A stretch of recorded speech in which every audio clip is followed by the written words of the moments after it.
السلام عليكم ورحمة الله وبركاته. الحمد لله رب العالمين والصلاة والسلام على رسوله الكريم وعلى آله وصحبه أجمعين ومن تبعهم بإحسان إلى يوم الدين. أما بعد. கண்ணியமிக்க அல்லாஹ்வின் நல்லடியார்களே, இஸ்லாம் ஒரு அறிமுகம் என்கின்ற தலைப்பில் இஸ்லாத்தை பற்றி அறியாத மக்களுக்கு சில விஷயங்களை கூற கடமைப்பட்டிருக்கும். இஸ்லாமிய மார்க்கம்னா என்ன, அந்த மார்க்கம் என்ன அடிப்படை கோட்பாடுகளை சொல்லுது, நம்ம வாழக்கூடிய இந்த இந்தியாவில் எத்தனையோ மதங்கள் இருக்குது. இஸ்லாமை மக்கள் பின்பற்றி கொண்டு இருக்கிறாங்க.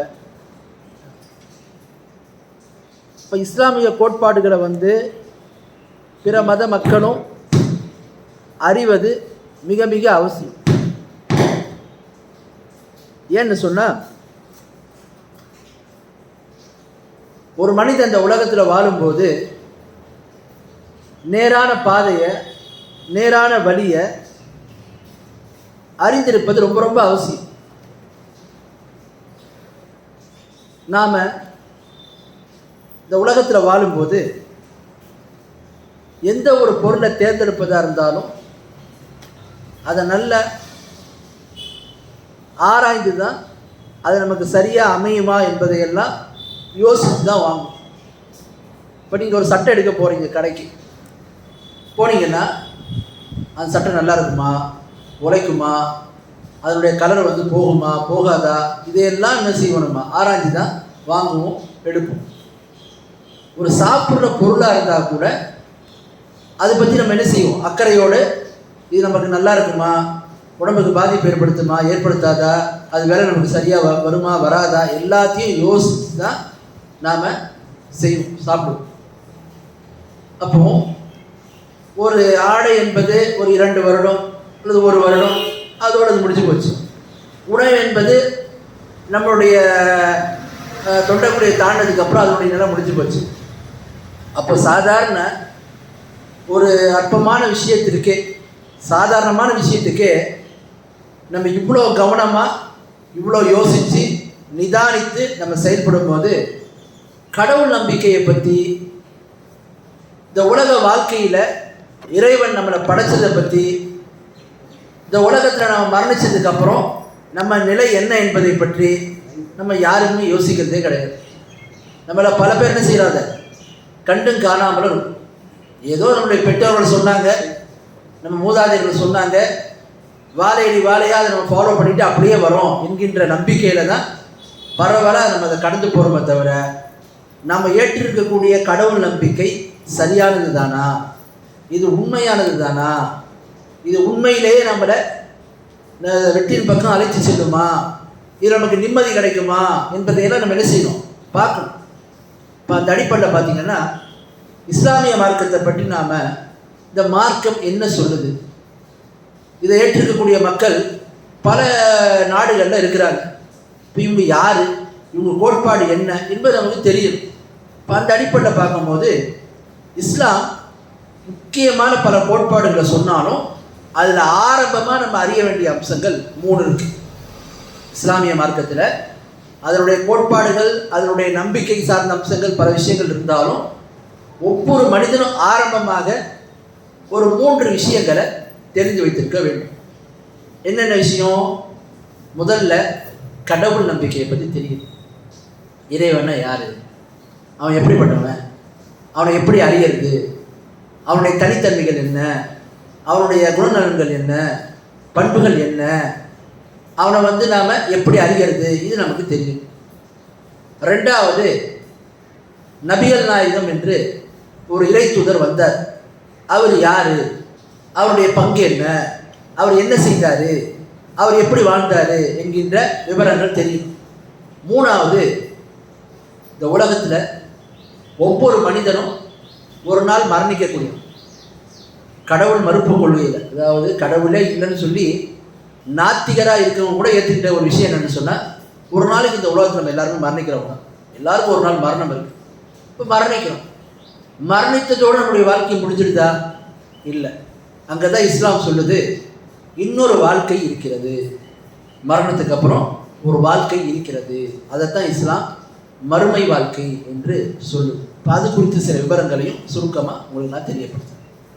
இதில் 3லையும் முதலாவது அம்சம் கடவுள் நம்பிக்கையை பற்றி, இறைவனை பற்றி இஸ்லாம் என்ன சொல்லுது அப்படின்றத நாம் தெரிந்து கொள்ள வேண்டும். பரவலாகவே நம்மளில் நிறைய பேர் இருக்கக்கூடிய நம்பிக்கை என்ன? பொதுவாக இந்துக்களாக இருக்கட்டும் கிறிஸ்தவர்களாக இருக்கட்டும் எப்படி அணுகிறாங்கன்னா, இந்துக்கள் வழிபடக்கூடிய தெய்வங்கள் அவங்கள படைத்தார்கள், கிறிஸ்துவர்களை அவங்க ஒரு கடவுள் பேர் சொல்லி அவர்கள் படைத்தார்கள், முஸ்லீம்களை அல்லாஹ் படைத்தார் அப்படின்ற மாதிரி நிறைய பேர் விளங்கி வச்சுருப்பாங்க அறியாமையில். ஆனால் பார்த்தீங்கன்னா இஸ்லாம் அப்படி சொல்லு. இஸ்லாம் என்ன சொல்லுது? ஒரு மனிதன் எந்த மதத்தை சார்ந்தவனாக இருக்கட்டும், அவன் முஸ்லீமாக இருக்கட்டும் முஸ்லீம் அல்லாதவனாக இருக்கட்டும், இறைவனை அல்லாஹ், நம்ம அல்லான்னு என்ன சொல்கிறோன்னா, இந்த அல்லான்ற வார்த்தை அரபி வார்த்தை. அந்த வார்த்தைக்கு அதை நம்ம சிங்குலர் புளூரல்னு பிரிக்க முடியாது, ஒருமை பன்மைன்னு பிரிக்க முடியாது. அதுக்கு ஒருமை பன்மைன்ற மாதிரி நம்ம இது கொண்டு வர முடியாது, ஃபீமேல் மேல்ன்ற மாதிரி கொண்டு வர மாதிரி. அது தனித்து ஒருவனை குறிப்பதற்கான ஒரு வார்த்தை.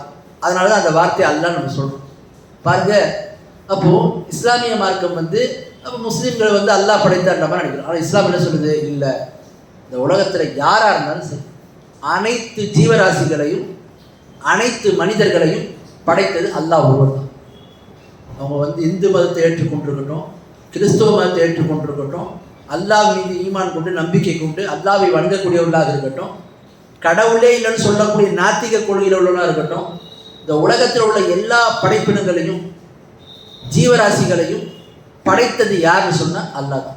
ஒரே இறைவன் தான்.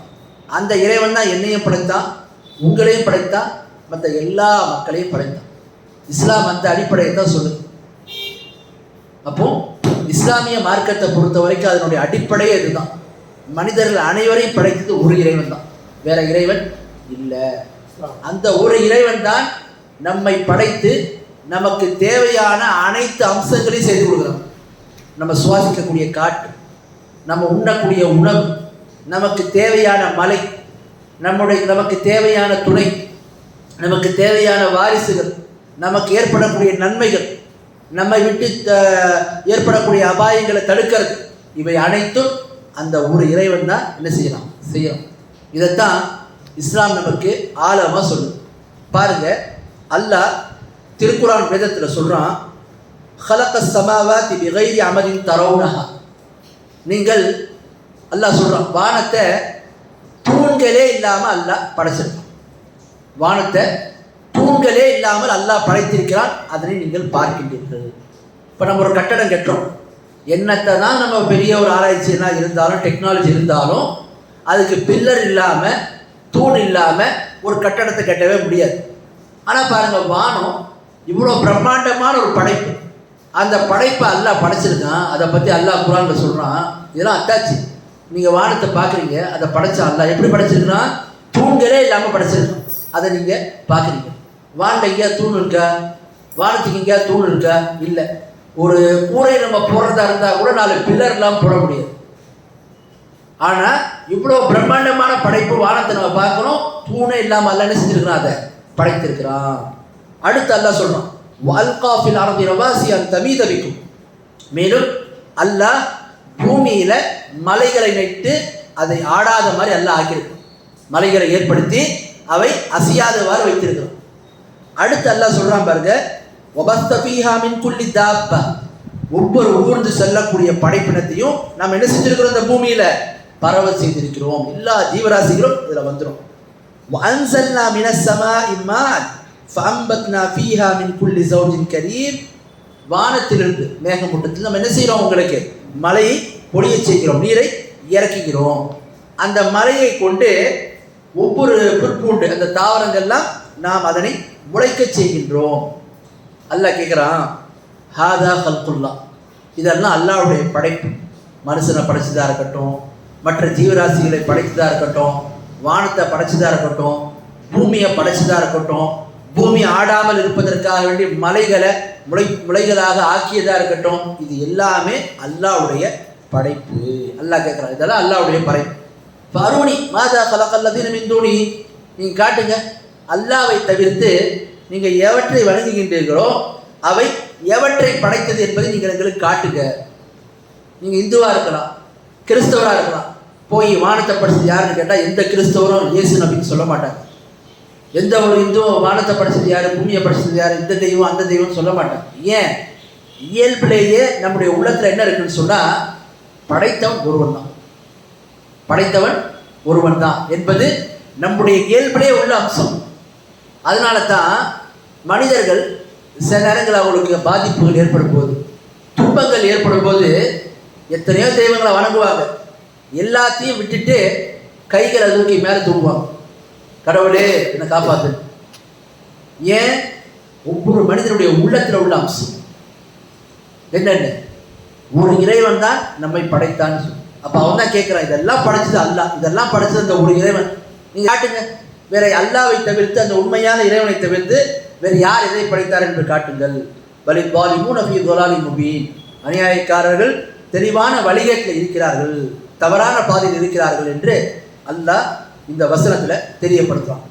இப்போ இந்த வசனம் நமக்கு என்ன சொல்லுதுன்னா, இந்த உலகத்தை படைத்தது, வானம் பூமி மனிதனை படைத்தது, அவனுக்கு தேவையான தாவரங்களை, அவனுக்கு தேவையான உணவுகளை, மலையை அனைத்தையும் இறக்கியது யாரு, கொடுப்பது யாரு? அல்லாஹ். ஒரே இறைவன் தான். அந்த ஒரு இறைவன் தான் இவற்றை அனைத்தையும் படைத்திருக்கிறான். நீங்கள் காட்டுங்க, அவனை தவிர யாராவது இறைவன் இருக்கிறானா, யார் படைத்தார் என்று காட்டுங்கள் என்று அல்லாஹ் கேட்குறான். அப்போ இஸ்லாம் என்ன சொல்லுதுன்னா, இந்த உலகத்தில் இறைவன் ஒருவன் தான், 2-3 பேர்லாம் கிடையாது. இன்னொரு வசனத்தில் அல்லாஹ் சொல்கிறான் பாருங்க, 21ஆவது அத்தியாயத்தில் 23ஆவது வசனம், லவ் கான ஃபீஹிமா ஆலிஹத்துன் இல்லல்லாஹு லஃபஸததா, வானத்திலையும் பூமியிலையும் அல்லாஹ்வை தவிர்த்து வேறு வணக்கத்திற்குரிய தெய்வங்கள் இருந்தாங்கன்னு சொன்னால் வானமும் பூமியும் என்னவா இருக்கும்? செயல்படாமல் அவை அழிந்து போயிருக்கும் என்று அல்லாஹ் சொல்றான். அப்போ இந்த உலகத்தை இயக்கக்கூடிய கடவுள் ஒருவராகத்தான் இருக்க முடியும், பல பேர் இருக்க முடியாது. இருந்தால் இந்த உலகம் இயங்காது.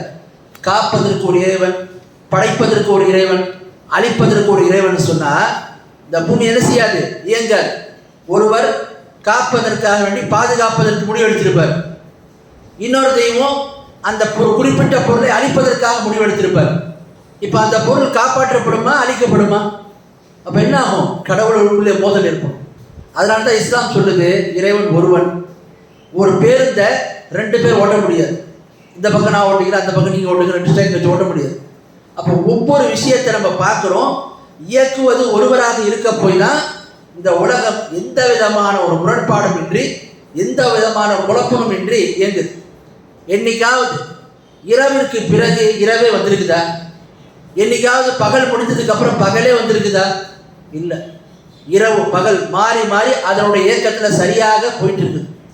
மனிதன் உருவாக்கக்கூடிய எவ்வளோ டெக்னாலஜி நீங்கள் பார்த்தாலும், நவீன காலத்தில் இருந்தாலும் சரி, எல்லாம் என்ன, ஒரு நேரத்தில் அது ஒவ்வொன்றுக்கும் அழிவு முடிவு என்பது இருக்குது.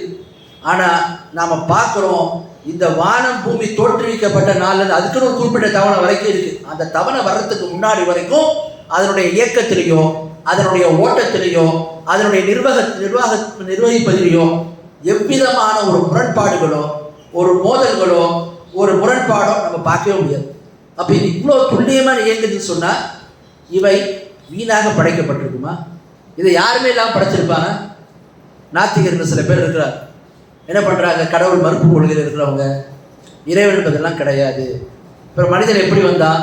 மனிதன் இந்த பொருள் இப்படி மாறி இந்த என்ன சொல்லுவாங்க, பரிமாண வளர்ச்சின்னு சொல்லி, பரிணாம வளர்ச்சின்னு சொல்லி அந்த டார்வின் தத்துவத்தை சொல்லுவாங்க. இப்படி இருந்து அப்படி இருந்து கடைசியில் குரங்கில் இருந்து அடுத்ததான் மனிதனாக மாறினான் என்கிட்ட ஒரு தத்துவத்தை சொல்லுவாங்க. சரி, அந்த பரிணாம வளர்ச்சியின் அடிப்படையில் பார்த்தீங்கன்னா அப்போ ஏன் இன்றைக்கி இருக்கக்கூடிய குரங்குகள்லாம் மனுஷனை ஏன் மாறுறதில்லை? அந்த பரிணாம வளர்ச்சியை ஸ்டாப் ஆகிடுச்சா? இது மாதிரிலாம் நிறைய அறிவுக்கு பொருந்தாத விஷயங்களை சொல்கிறாங்க அறிவியல்ன்ற பேரில், மக்களை ஏமாற்றி கொண்டு இருக்கிறாங்க. ஆனால் உண்மையில் பார்த்தீங்கன்னு சொன்னால் கடவுள் மறுப்பு கொள்கையில் இருக்கிறவங்க கூட உண்மையான இறைவன் ஒருவனை ஏற்றுக்கொண்டு தான் இருக்கு. அதனால தான் நம்ம கேட்குறோம், இவெல்லாம் இது இயங்குது, இதுக்கு பின்னாடி எப்படி இதெல்லாம் இயங்குது, எப்படி இதெல்லாம் சாத்தியமாகுது என்று கேட்டால் என்ன சொல்கிறாங்க? இவை அனைத்தையும் இதுக்கு பின்னாடி ஒரு சக்தி இருக்குன்னு. அப்போ எல்லாம் கடைசியில் எங்கே வந்து நிற்கிறாங்க? ஒரு இறைவன் என்ற நிலைக்கு தான் வர்றாங்க. அதுதான் அல்லாஹ் குர்ஆன்ல சொல்கிறான், 27வது அத்தியாயத்தில் 14வது வசனம், வஜஹது பிஹா வஸ்தைகனத்ஹா அன்ஃபுஸுஹும் ஸுல்மன் வ உலூபா. அவர்கள் உள்ளங்கள் உறுதியாக ஏற்றுக்கொண்டிருக்க, அவங்களுடைய உள்ளத்தில் உறுதியான அந்த நம்பிக்கையும் உண்மை என்ற அந்த நிலையும் இருந்திருக்க, அவங்க என்ன செய்கிறாங்க? வரம்பு மீறியும் அநீதியாகவும் அவர்கள் மறுக்கிறார்கள் என்று அல்லாஹ் தஆலா குர்ஆன்ல சொல்றான். அப்போ யாரெல்லாம் கடவுள் இல்லை என்று மறுக்கிறாங்களோ வெளிப்படையாக அவங்க சொல்லிக்கலாமே தவிர அவங்களுடைய உள்ளத்திலையும் இவை அனைத்தையும் படைத்த ஒரு இறைவன் இருக்கிறான் என்பதை அவர்களும் ஏற்றுக்கொண்டு தான் இருக்கிறார். அதுதான் சொல்லுவாங்க, ஒரு நிலத்தில் ஒரு இடத்துல ஒரு அழகான பங்களா போன்ற ஒன்று என்ன செய்யப்பட்டது இருந்துச்சு. அந்த பங்களாவை சுற்றி இருக்கக்கூடிய இடங்கள்ல தாவரங்கள் செடி கொடிகள் எல்லாம் வந்து அழகான முறையில் அவை பராமரிக்கப்பட்டு என்ன செய்யப்படுது? விவசாயம் செய்யப்படுது. இதை ஒரு மனிதன் பார்க்குறான். பார்த்துட்டு இவ்வளோ அழகாக இருக்குது இந்த பங்களா, இதை சுற்றி இருக்கக்கூடிய தாவரங்களும் இந்த தோட்டமும் கூட அழகாக என்ன செய்யப்பட்டிருக்கு, பராமரிக்கப்படுதுன்னு சொல்லிட்டு ஆச்சரியப்படுறோம். அப்போ அவன்கிட்ட கேட்குறோம், அவன்கிட்ட சொல்கிறோம், இதெல்லாம் தானாகவே அப்படி ஆயிடுச்சு, தானாகவே இந்த பில்டிங் உருவாச்சு, இந்த தாவரங்கள்லாம் தானாகவே முளைத்து அவை தன்னை தானாகவே சீர்படுத்தி கொண்டது, தானாகவே இந்த தோட்டம் உருவாகிவிட்டது, அந்த களை எடுக்கப்பட்ட பொருள்லாம் தானாகவே அவை வந்து விளையிடுச்சு என்று சொன்னால் யாராவது நம்புவாங்களா? நம்ப மாட்டான். என்ன சொல்லுவாங்க? அதான் சாத்தியம் இல்லை, இதை யாராவது ஒரு மனிதன் இதெல்லாம் செஞ்சிருப்பான். அப்போது ஒரு தாவரத்தை வந்து ஒரு செடி கொடிய ஒரு தோட்டத்தை வந்து உருவாகிறதுக்கும் அதை சீர்படுத்துறதுக்கும் ஒரு ஆள் தேவை, ஒரு நபர் தேவை, ஒரு கட்டடத்தை கட்டுவதற்கு ஒரு நபர் தேவை, ஒரு ஆள் தேவைன்னு இருக்கும்போது இவ்வளோ பெரிய பிரபஞ்சம் படைக்கப்பட்டு யாருமே இல்லாமல் அது சுயமாக வந்து சொன்னால் இப்போ இதை விட பெரிய அறியாமல் என்னவா இருக்க முடியும்? இப்போ இதை விட ஒரு பெரிய சத்தியத்தை மறுப்பது என்னவா இருக்க முடியும்? ஆகவே தான் ஒரு இறைவன் இருக்கிறார் என்ற கருத்து மிக மிக உறுதியானது. அது அவங்க எல்லாருடைய உள்ளத்திலையும் இருக்குது. அதுதான் நபிகள் நாயகன் சொல்கிறாங்க, குல்லு மௌலூதி யூலது அல் ஃபித்ரா, பிறக்கின்ற ஒவ்வொரு குழந்தையும் ஒரு இறைவனை மட்டுமே இருக்கிறான், அவனை மட்டுமே வணங்க வேண்டும் என்ற அந்த இஸ்லாமிய இதன் அடிப்படையில் தான் ஒவ்வொரு குழந்தையும் பிறக்குது. ஆனால் அந்த குழந்தையினுடைய பெற்றோர்கள் தான் அந்த குழந்தைய இயல்புக்கு மாற்றமா கிறிஸ்தவராகவோ யூதராகவோ நெருப்பை வணங்கக்கூடியவங்களாகவும் மாற்றி விடுகிறார்கள். அந்த குழந்தைய அதே நிலையில விட்டால் ஒரு இறைவனை வணங்கக்கூடியதாகத்தான் அந்த குழந்தை இருக்கும். அதுதான் இஸ்லாம் நமக்கு சொல்லுது. ஆக நிமிக்க அல்லாஹ்வின் நல்லடியார்களே, இஸ்லாமிய மார்க்கத்தை பொறுத்த வரைக்கும் பார்த்தீங்கன்னா இஸ்லாம் மனிதர்கள் அனைவரையும் படைத்து அனைத்து படைப்பினங்களையும் படைத்தவன் ஒரு இறைவன் சொல்லு. பாருங்க, அல்லாஹ் குர்ஆன்ல சொல்றான் பாருங்க, 2வது அத்தியாயத்தில் 21வது வசனத்தில், யா அய்யுஹன்னாஸ் உஅ்புது ரப்பக்கும் அல்லதீ ஹலகக்கும் வல்லதீன மின் கப்லிக்கும் லஅல்லக்கும் தத்தகூன். மக்களே, உங்களையும் உங்களுக்கு முன்பிருந்தவர்களையும் படைத்த அந்த ஒரு இறைவனை மட்டும் நீங்கள் வணங்குங்கள். அப்ப இஸ்லாம் முதல்ல சொல்லுது இறைவன் ஒருவன் தான், பல பேர் கிடையாதுன்னு சொல்லுது. அடுத்தது என்ன சொல்லுது கடவுள் கொள்கையை பற்றி? அந்த இறைவன் எப்படிப்பட்டவன் சொன்னா, எந்த இறைவன் உங்களை படைத்தானோ அவனை மட்டும் நீங்கள் வணங்குங்கள், வேற யாரையும் வணங்காது. அப்படி நீங்க அவனை மட்டும் வணங்கினாத்தான் நீங்க வந்து பயபக்தி உடையவர்களாக ஆக முடியும், இறைவனுக்கு அஞ்சி நடக்கக்கூடியவர்களாக ஆக முடியும். அப்ப இஸ்லாம் இறைவனை பற்றி சொல்லக்கூடிய மிக முக்கியமான அம்சம் என்ன? இறைவன் எப்படிப்பட்டவன் சொன்னா, அந்த இறைவன் உங்களையும் படைச்சிருக்கிறான், உங்களுக்கு முன்னாடி உள்ளவங்களையும் படைத்தான். அப்போ அவனை மட்டும்தான் நீங்க வணங்கணும். மனிதர் என்ன பண்றாங்க? இந்து மதத்தில் இருந்தாங்கன்னா சிலைகளை வைப்பாங்க, வணங்குவாங்க, சிற்பங்களை வணங்குவாங்க. கிறிஸ்தவராக இருக்கக்கூடியவங்க இயேசு அந்த இறை தூதரை வணங்குறத நம்ம பார்க்குறோம். அப்போ இந்த இடத்துல இஸ்லாம் என்ன சொல்லுதுன்னா, கடவுள் படைக்கிறான், அந்த படைக்கிறவன் யாரு? ஒருவன் என்பது எல்லாருமே ஏற்றுக்கொண்டிருக்கும். அப்போ இஸ்லாம் அடுத்தது என்ன சொல்லுதுன்னா, யார் படைக்கக்கூடிய தகுதியை பெற்றவனா இருக்கிறானோ, படைக்கக்கூடிய ஆற்றலை பெற்றவனா இருக்கிறானோ, யார் படைப்பாளனா இருக்கிறானோ அவன் மட்டும்தான் வணங்குவதற்கு தகுதியானவன். யார் படைப்பதற்கு தகுதி அற்றவனா இருக்கிறானோ அவன் வணங்குவதற்கு தகுதி அற்றவன் கிடையாது, அவன் வணங்கப்படக்கூடாது. அப்ப யார் வணங்கப்பட வேண்டும்? படைப்பாளன் யாரோ அவன் மட்டும்தான் வணங்கப்படணும், படைப்பாளன் அல்லாத யாரும் வணங்கப்படக்கூடாது. நீங்க இந்த அடிப்படையில் தான் இஸ்லாம் கொஞ்சம் ஆழமா சொல்லுது. இதுல தான் நிறைய பேர் முரண்படுறாங்க. மற்ற மதங்களுக்கும் இஸ்லாத்துக்கும் உள்ள முக்கியமான ஒரு அம்சம் என்ன? பிற மதங்களில் கூட படைப்பாளன் யாருன்னு கேட்கும் ஒருத்தோன்ற மாதிரி சொல்லிடுவாங்க. ஆனால் அந்த ஒரு இறைவனை தவிர மற்றவங்களை அவங்க வணங்குறதுக்கு என்ன அவர்கள் வணங்குவாங்க, பல காரணங்களை சொல்லுவாங்க. ஆனால் இஸ்லாம் என்ன சொல்லுது? அங்கே தான் ஒரு முக்கியமான அடிப்படையை சொல்லுது. வணங்கும் இறைவனை வணங்கணும். எந்த இறைவனை வணங்கணும்? நாம உருவாக்கி வைத்துக் கொண்டு இறைவனை வணங்கலாமா? நமக்கு விரும்பக்கூடிய தெய்வங்களை வணங்கிட்டு போகலாமா? கூடாது. இஸ்லாம் என்ன சொல்லுதுன்னா, படைப்பாளர் யாரோ அவரை மட்டும்தான் நீங்கள் வணங்கணும். அப்போ படைக்கிறது வணங்குறதுக்கு தகுதியாக இருப்பது, இது ரெண்டுமே ஒன்னோட ஒன்று இணைந்தது. யார் வணங்கப்படுறானோ அவன் படைப்பாளனாக இருக்கணும். படைப்பாளனாக இருக்கிறவன் மட்டும்தான் வணங்கப்பட வேண்டும். இந்த தகுதியை நீங்கள் பார்த்தீங்கன்னா, உலகத்தில் நம்ம எல்லாரையும் படைத்த அந்த ஒரு இறைவனாகிய அல்லாஹ்வை தவிர வேறு யாருக்குமே இந்த தகுதி கிடையாது. நீங்கள் எந்த தெய்வத்தினா கொண்டு வாங்க. இப்போ இந்து மதத்தில் பல தெய்வங்கள் பேர் சொல்லுவாங்க, அவங்களாம் படைப்பாளர்களா என்ன இல்லைன்னு ஒத்துக்குவாங்க, அவங்களே ஒத்துப்பாங்க. இவர்களே படைக்கப்பட்டவங்க, இவங்களே பிறந்தவங்கிறது அவங்களே ஏற்றுக்கிறாங்க. சரி, கிறிஸ்துவர்கிட்ட போய் நீங்கள் இயேசு நபியை வணங்குறீங்க, ஈசா நபியை வணங்குறீங்களே, அவங்க படைப்பாளரா என்று சொன்னால் அவங்களும் படைப்பாளர் கிடையாது, கர்த்தர் தான் படைத்தவர்னு சொல்லுவாங்க. அப்போ இஸ்லாம் அங்கே தான் சொல்லுது, படைத்தவன் யாரோ அவனை மட்டும்தான் வணங்கணும், அவனை தவிர யாரையும் வணங்கக்கூடாது. அப்போ படைக்கக்கூடிய ஆற்றல் உள்ளவன் மட்டும்தான் வணக்கத்துக்கு தகுதியானவனா இருப்பான். வணக்கத்துக்கு தகுதியானவனா நீங்கள் ஒருத்தனை கொண்டு வர்றீங்கன்னா அவன் யாரா இருக்கணும்? படைப்பாளனாக இருக்கணும். இந்த ரெண்டு அம்சமும் அல்லாஹ்வை தவிர, அந்த உண்மையான இறைவனை தவிர வேறு யாருக்குமே கிடையாது.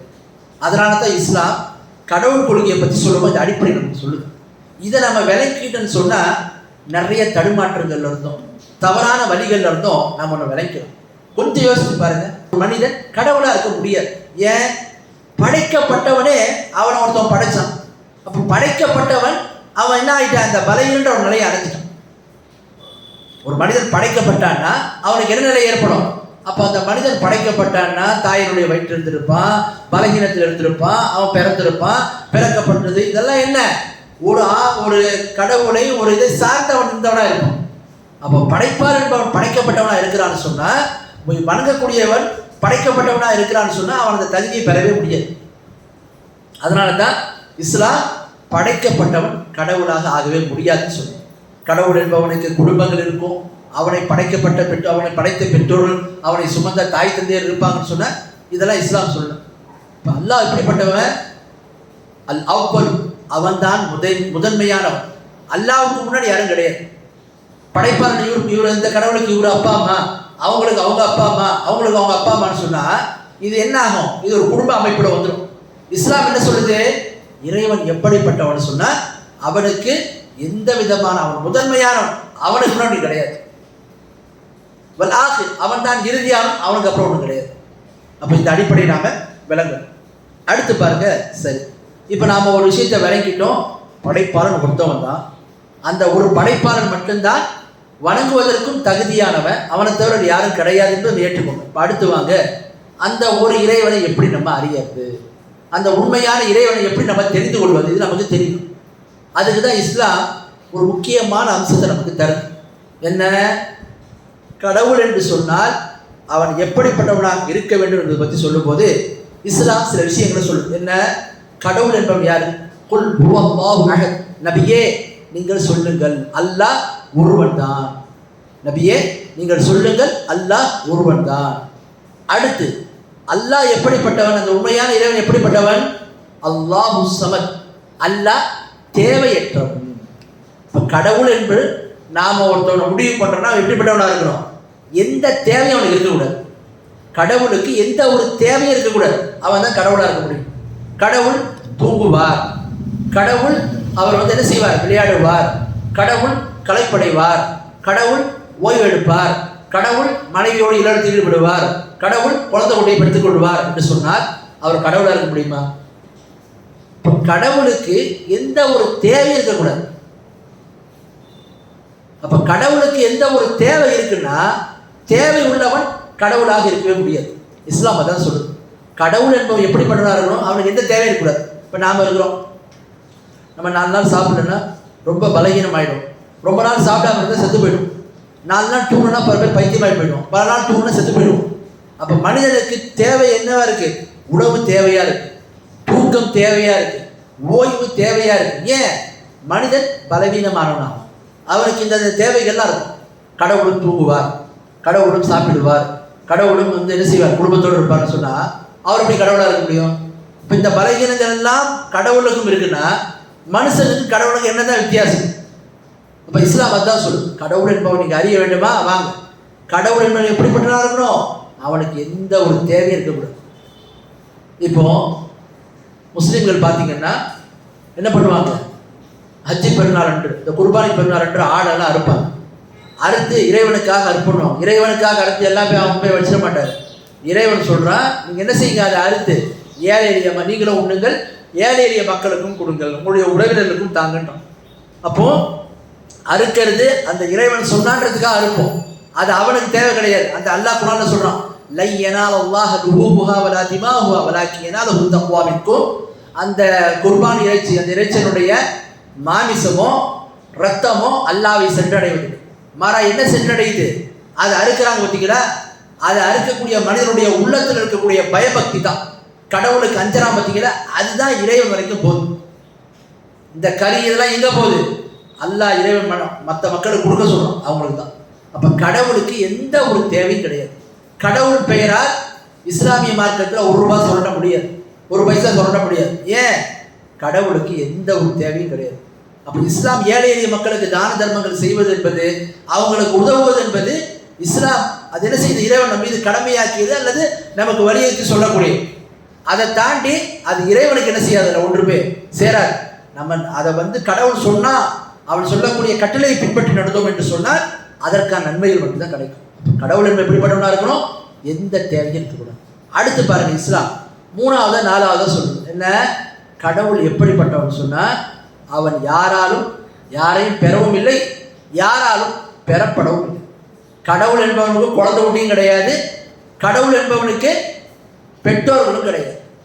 கடவுள் புதாச்சு சொல்லணும், இவர் இறைவனுடைய மகன்னா, மகன் எப்போ வருவாங்க, மனைவின்னு ஒன்று இருக்கணும், அவங்க அதை சுமக்கணும், அதுக்கப்புறம் தான் குழந்தைன்னு வரும். அப்போ இறைவன் சொல்கிறான், அவன் யாரையும் பெறவும் இல்லை, கடவுளுக்கு குழந்தைகள்லாம் கிடையாது. அதே மாதிரி கடவுள் எப்படிப்பட்டவனாக இருக்கணும்னு சொன்னால், இறைவன் எப்படிப்பட்டவனாக இருக்கணும்னு சொன்னால், அவனுக்கு பெற்றோர்களும் இருக்கக்கூடாது.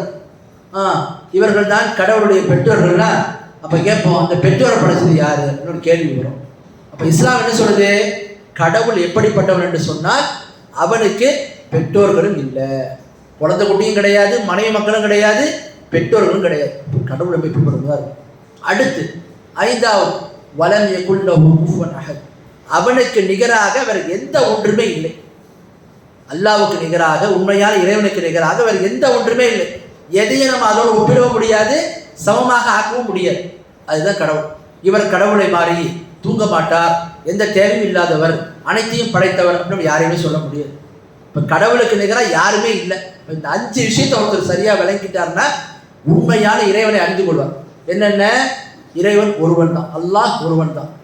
2வது 2-3 பேர்லாம் கிடையாது. அடுத்து 2வது அவர் எந்த ஒரு தேவையும் மற்றவர். கடவுள் எப்படிப்பட்டவனா இருக்கணும், எந்த ஒரு தேவையும் இல்லாதவனா இருக்கும். 3வது அவனை யாரையும் பெறவும் இல்லை, யாராலும் பெறப்படவும் இல்லை. அவனுக்கு குழந்தை குட்டியும் இல்லை, மனைவி மக்களும் கிடையாது, பெற்றோர்களும் கிடையாது. 5வது அவனுக்கு நிகராக வேறு யாருமே இல்லை. இந்த நிலையில இந்த தன்மைகள் உண்மையான அந்த ஒரு இறைவனை தவிர வேறு யாருக்குமே கிடையாது.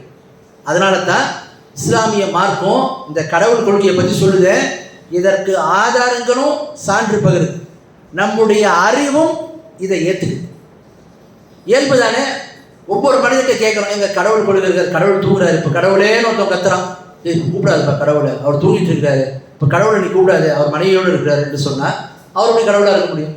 இப்போ கடவுள் என்பவனுக்கு தூக்கம் இருக்கக்கூடாது, பசி இருக்கக்கூடாது, மயக்கம் இருக்கக்கூடாது, களைப்பு இருக்கக்கூடாது, எல்லாத்தையும் விட்டு அப்பாற்பட்டவராக இருக்கும். கடவுள் என்பவனுக்கு குடும்பம் இருக்கக்கூடாது, மனைவி மக்கள் இருக்கக்கூடாது, குழந்தை கொட்டி இருக்கக்கூடாது, அனைத்தையும் விட்டு அப்புறப்பட்டவனாக இருக்கும், தூரமானவனாக இருக்கும். அந்த தகுதி அல்லாஹ்வை தவிர வேறு யாருக்கும் இல்லை. அப்போ இஸ்லாமிய மார்க்கம் ஒரு இறைவன் என்ற அந்த கடவுள் கொள்கை தான் சொல்லுது. இந்த கொள்கையை ஏற்றுக்கொண்டு தான் முதல் மனிதராகிய ஆதம் படைக்கப்பட்டார், அவங்களுடைய துணையும் படைக்கப்பட்டார். அவங்க இந்த பூமியில வந்து அவங்களுடைய குழந்தைகள் கூட ஒரு இறைவனை வணங்கக்கூடியவங்களாக தான் இருந்தாங்க. எப்படி இந்த உலகத்தில் பல தெய்வ கொள்கை எப்படி வந்துச்சு?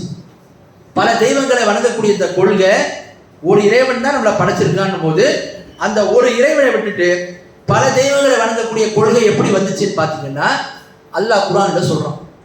எப்படி குர்ஆன்ல சூரத்து நூஹ் 71வது அத்தியாயத்தில் 23வது வசனத்தையும் 24வது வசனத்தை அல்லாஹ் தஆலா சொல்றான்.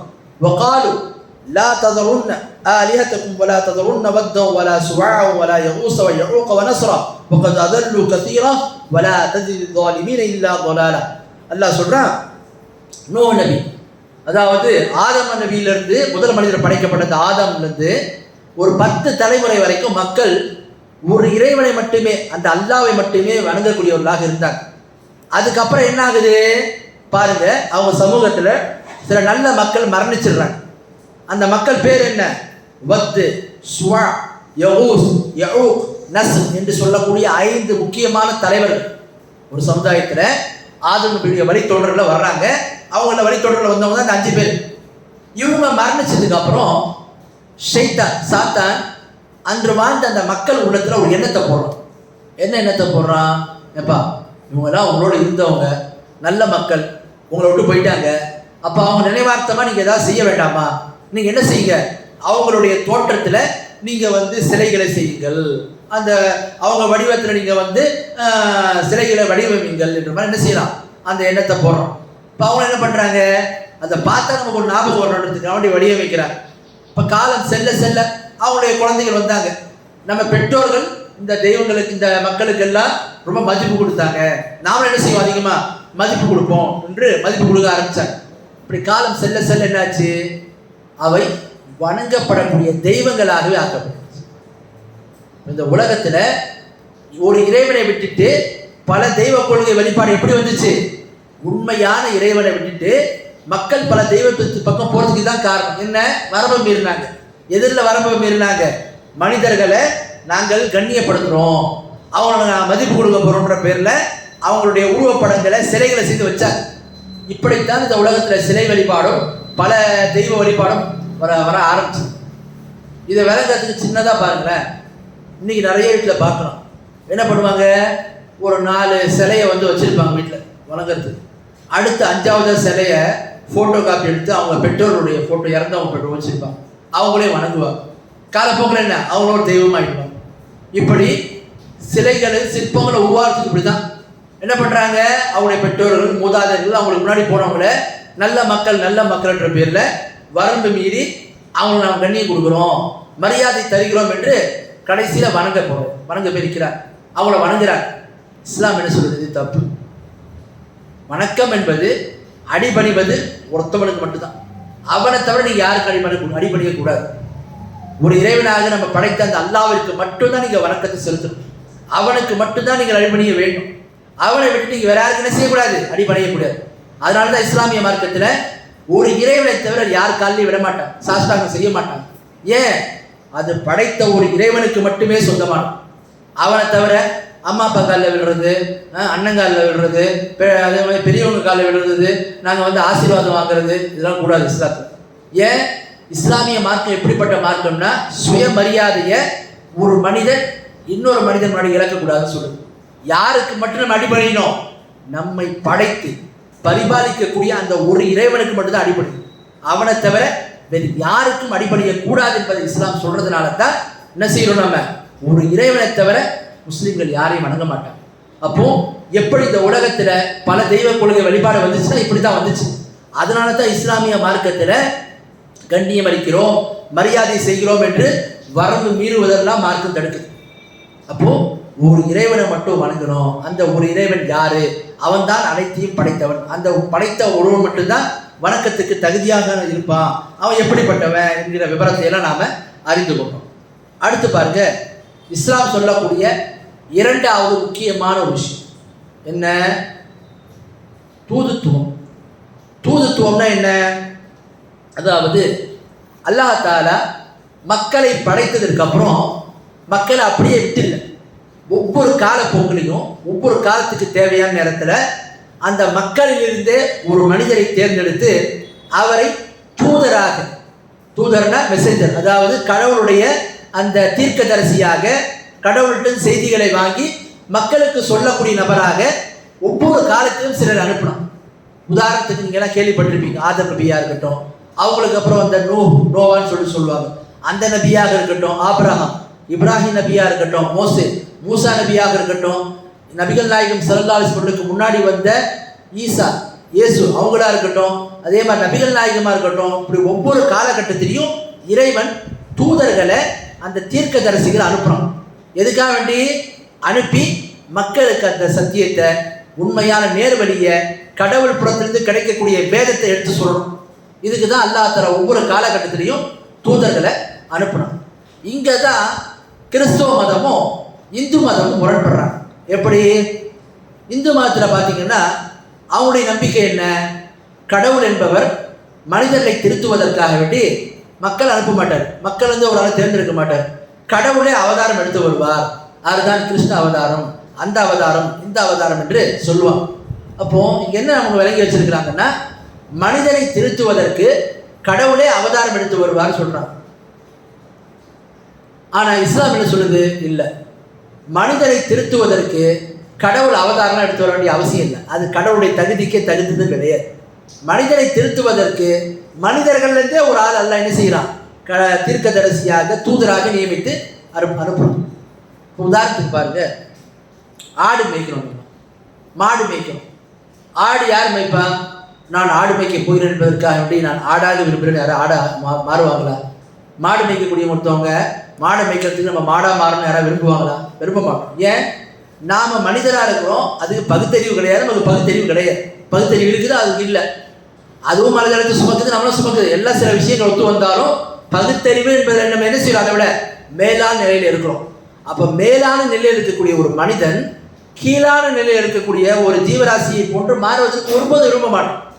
இந்த மாதிரி நம்ம இருக்கும்போது, யதார்த்தம் இருக்கும்போது, கடவுள் எந்த தேவையற்றவன், அவனுக்கு எந்த விதமான பலகீனமும் கிடையாது, அவனுக்கு எந்த ஒரு இயலாமையும் கிடையாது. அப்படிப்பட்ட கடவுளை கொண்டு வந்து ஒருவன், கடவுள் என்பவன் மனிதனை வந்து திருத்துவதற்காக வேண்டி மனிதனை போன்று அவனும் அவதாரம் எடுத்து வருவான். அவனும் ரத்த அந்த இதெல்லாம் தேய்த்து அதோடு சேர்ந்து பிறப்பான், அவன் பால் குடிப்பான், பிறகு வளருவான், சாப்பிடுவான், விளையாடுவான் என்று சொன்னா இது எப்படி கடவுளா முடியும்? இது எப்படி தீர்க்கதரிசியா இருக்க முடியும்? நபிகள் நாயகம் ஸல்லல்லாஹு அலைஹி வஸல்லம் அவர்கள், முகமது நபிகள் நாயகம் ஸல்லல்லாஹு அலைஹி வஸல்லம் அவர்கள் அரபு மக்கள்கிட்ட வந்து நான் உங்களுடைய தூதராக இருக்கிறேன்னு சொல்லி சொன்னாங்க. அப்ப அந்த மக்கள் என்ன சொன்னாங்க? தூதரா? இறைவன் தூதரை அனுப்புவதா இருந்தா, ஒரு தீர்க்கதரிசியை அனுப்புவதா இருந்தா மலக்குமார்னா யாரு? வானவர்கள், அதாவது தேவ தூதர்கள் சொல்லுவாங்க பாருங்க. கிறிஸ்துவர்கள் சொல்லுவாங்க தேவ தூதர்கள். அந்த வானவர்களை அனுப்பணும், மலக்கெல்லாம் அனுப்பணும். வானவரை தானே வந்து இறைவன் வந்து அனுப்பணும். ஏன்னா வானவர்கள் எப்படிப்பட்டவங்க? அவங்க ஒரு உயர்ந்த நிலையில் உள்ளவங்க, அவங்களெல்லாம் அனுப்பணும். எதுக்கு உங்களை வந்து மனுஷனை வந்து தீர்க்கதரிசி அனுப்பலான்னு கேட்டேன். அப்ப அதைத்தான் இறைவன் சொல்றான், இந்த பூமியில மலக்குகள் என்று சொல்லக்கூடிய வானவர்கள், அந்த தேவ தூதர்கள், அவங்க வந்து இங்க இருந்தாங்கன்னா, வாழ்ந்தாங்கன்னா, அவங்க வந்து ஒரு ஆளை இறைவன் வந்து என்ன செஞ்சிருப்பான்? தீர்க்கதரிசி அனுப்பியிருப்பான். ஆனா இங்க வாழ்றது யாரு? மனிதர்கள். எனவே மனிதர்கள் இருந்து தான் என்ன செய்யப்படுது? ஒரு தீர்க்கதரிசி அனுப்பப்படுறார். ஏன்? ஒரு தேவ தூதர், ஒரு வானவர் இந்த பூமியில தூதரா அனுப்பப்பட்டார மக்கள் என்ன சொல்லுவாங்க? நீங்க வானவர், உங்களுக்கு தேவைகள் இல்லை, நாங்க அப்படிப்பட்டவங்க கிடையாது, எங்க படைப்பு வேற, உங்க படைப்பு வேற என்று மனிதர்கள் பேச ஆரம்பிப்பாங்க. இப்படி ஒரு நிலை வரக்கூடாதுன்னு தான் இறைவன் மனிதர்களிருந்தே ஒரு தூதர் என்ன செய்யறான்? மனிதர்களிருந்தே ஒரு ஆளை தூதராக, தீர்க்கதரிசியாக அனுப்புறோம். அப்படி பல தூதர் அனுப்பப்பட்டாங்க. அதில் கடைசியானவங்க தான் யாரு? நபிகள் நாயகம் ஸல்லல்லாஹு அலைஹி வஸல்லம். ஆகவே இந்த முஹம்மது நபிகள் நாயகமும் ஒரு இறைவனை தான் வரணும்னு சொன்னார். பாருங்க, அல்லாஹ் குர்ஆன்ல சொல்றான், குல் இன்னமா அன பஷருன் மிஸ்லுக்கும் யூஹா இலைய அன்னமா இலாஹுக்கும் இலாஹுன் வாஹித். நபியே, நீங்கள் சொல்லுங்கள், நானும் உங்களை போன்ற ஒரு மனிதன் தான். நபிகள் நாயகம் யாரு? அவர் வந்து தனி ஒரு சக்தி உள்ளவரா? அவருக்கு தனி ஆற்றல் இருக்குதா? மனித தன்மைக்கு அப்பாற்பட்டவரா? எல்லாம் மனித தன்மைக்கு உட்பட்டவர் தான், அவரும் மனிதன் தான். அதான் சொல்றான் அல்லாஹ் தஆலா, இறைவன் நபியே நீங்கள் சொல்லுங்கள், நானும் உங்களை போன்ற ஒரு மனிதன் தான். எனக்கும் அல்லாஹ் என்ன செய்யறான்? உங்களுக்கு உள்ள வித்தியாசம் என்ன? மனிதனாக இருந்தாலும் இறைவன் புறத்திலிருந்து உங்களுக்கு எனக்கு இறை செய்தி கிடைக்கிறது, அதை நான் உங்களுக்கு எடுத்து சொல்றேன்.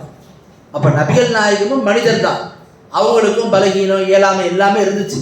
அவங்க என்ன கிடையாது? கடவுள் கிடையாது.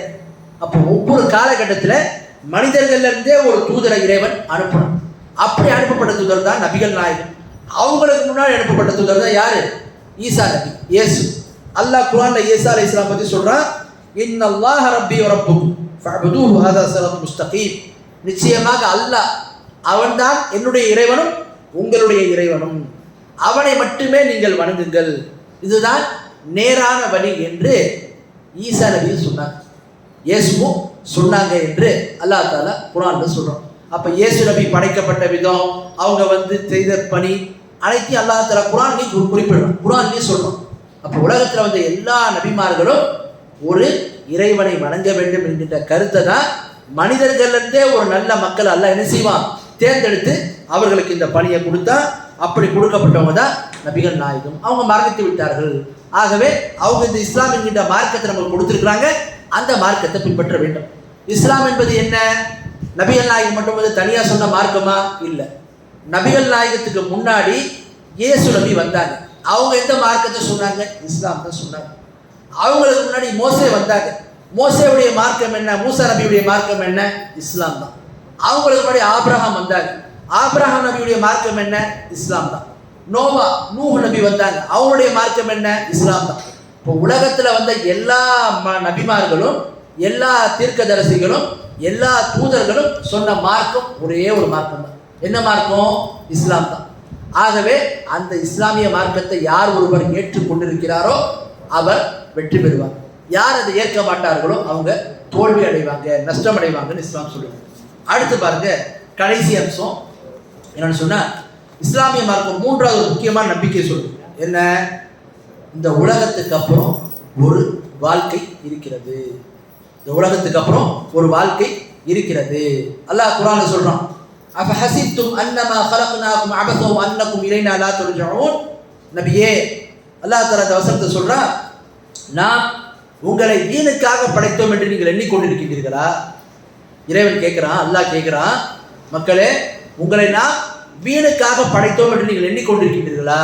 இல்லை, உங்களை ஒரு நோக்கத்திற்காக படைத்திருக்கிறோம், நீங்க மீண்டும் என்னிடத்திலேயே திரும்பி வரக்கூடியவர்களாக இருக்கிறீர்கள் என்று அல்லாஹ் சொல்றான். அப்ப இந்த உலகத்துல மனுஷனுக்கு படைச்ச நோக்கம் என்ன? இப்போ நம்ம பார்க்குறோம், ஒருத்தர் விளையாட போறாரு, ஏங்க விளையாட போறீங்க? உடம்பு ரொம்ப ஃபிட்டாக வச்சுருக்கணும் போகிறோம். ஒருத்தர் ஜிம்முக்கு போறாரு, ஏன் போகிறோன்னு கேட்குறோம், உடம்பு நல்லா ஃபிட்டாக வச்சுருக்கணும் போகிறோம். ஒவ்வொரு காரியம் சாப்பிட்றீங்க, ஏன் சாப்பிட்றோம்? சாப்பிட்றது தேவையான சாப்பிட்றோம். ஒவ்வொரு காரியத்தை செய்யும் போதும் நமக்கு ஒரு லட்சியம், ஒரு நோக்கம் இருக்கு. இப்போ நம்மளாம் இந்த உலகத்தில் வாழ்கிறோம், மரணிக்கிறோம். அப்போ நம்ம எந்த ஒரு நோக்கமும் இல்லாமல் இறைவன் நம்மளை படைச்சிருப்பாங்க. நாம் செய்யக்கூடிய சின்ன சின்ன விஷயத்திற்கே ஒரு நோக்கம் இருக்கும் போது மனிதன் படைக்கப்பட்டிருக்கிறான். எந்த நோக்கமும் இல்லாமல் மனுஷன் படைக்கப்படுவானா? நிச்சயமா இல்லை. பெரிய ஒரு நோக்கத்திற்காக மனிதன் படைக்கப்பட்டிருக்கான். என்ன நோக்கம்? அதுதான் இந்த உலகத்தில் இறைவன் நமக்கு தரக்கூடிய அவருடைய கட்டளைகள், அவருடைய வேதத்தில் சொல்லப்பட்ட விஷயங்கள் அடிப்படையில் நம்ம வாழ்கிறோமா இல்லையா, அவன் ஒருவனை மட்டும் வணங்கினோமா இல்லையா, இதுதான் இறைவன் நம்மளை பார்க்கறதுக்காக வேண்டி, பரிசோதிப்பதற்காக இந்த உலகத்தில் படைச்சிருக்கு. அப்போ யாரெல்லாம் ஒரு இறைவனை வணங்கி அந்த ஒரு இறைவன் சொல்லக்கூடிய மார்க்கமாகிய இஸ்லாமிய மார்க்கத்தை ஏற்று அந்த மார்க்கத்தின் அடிப்படையில் மரணிக்கின்றார்களோ அவர்கள் சொர்க்கத்திற்கு செல்வார்கள். யார் இந்த உலகத்தில் வாழும்போது இந்த நோக்கத்தை அறியாமல் தான் தோன்றித்தனமாகவும் மனம் போன போக்கிலையும் எப்படியோ வாழ்ந்துட்டு போய் சாத்தானுடைய வழியை பின்பற்றிட்டு போனாங்கன்னு சொன்னால் அவர்கள் என்ன ஆவாங்க? சொர்க்கத்திற்கு செல்ல மாட்டார்கள், நரகத்திற்கு தான் செல்வார்கள். மேலும் இந்த உலகத்திலையும் நிம்மதி இல்லாமல் வாழ்வாங்க, மறுமை என்று சொல்லக்கூடிய இன்னொரு வாழ்க்கையிலையும் நிம்மதி இல்லாமல் இருப்பாங்க.